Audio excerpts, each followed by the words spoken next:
Ryan, maaari pa bang magamit sa mga operasyon ng Air Force yung sumadsad na C-295 na yun?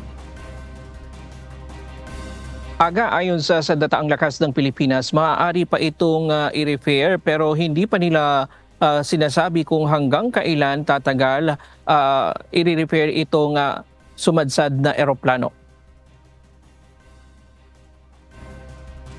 Nagagamit ng muli ang Basco Airport sa Batanes pagkatapos mahatak ang sumadsad na C-295 kagabi. Ayon kay Armed Forces of the Philippines Chief of Staff General Romeo Browner Jr., maaari pang i-repair ang damage ng eroplano.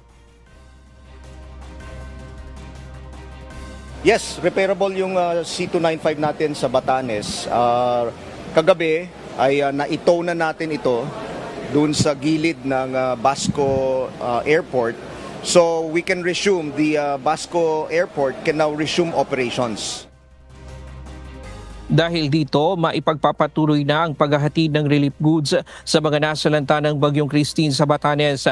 Pinaghahanda na rin ng AFP ang mga residente sa posibleng pagtama ng Bagyong Marce na tumutumbok sa Northern Luzon batay sa pinakabagong forecast ng Pag-asa. Mayroon pa naman daw air asset ang Sandataang Lakas ng Pilipinas bukod sa sumadsad na C-295. Pero kung may malawak na damage ang bagyo, kailangan din ng tulong ng ibang kaalyadong bansa para sa humanitarian assistance and disaster response operation. Aside from yung C-295 na yon, ay marami pa naman tayo, may mga C-130 tayo, meron pa tayong mga ibang C-295. But when it comes to our humanitarian assistance and disaster response operations, kung malakihan po yung disaster or yung kalamidad, ay kailangan rin natin ng tulong ng ibang mga bansa. That is why during the Super Typhoon Christine, ay dumating yung mga partners natin, no?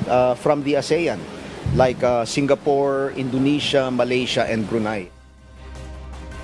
Kaya nagpapasalamat ang Sandataang Lakas sa tulong ng mga kaalyadong bansa. Noong November 1, sumadsad ang eroplano nang matanggal ang isang gulong nito na may dalang relief goods ng Office of the Civil Defense.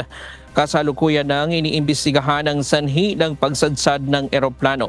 Samantala, naka-half-mast ang bandila ng Pilipinas sa National Headquarters ng AFP sa Camp Aguinaldo ngayong araw bilang pakikiisa sa deklarasyon ng Pangulong Bongbong Marcos Jr. na National Mourning ngayong araw bilang pakikiisa sa pagdadalamhati ng mga pamilya ng biktima ng bagyo.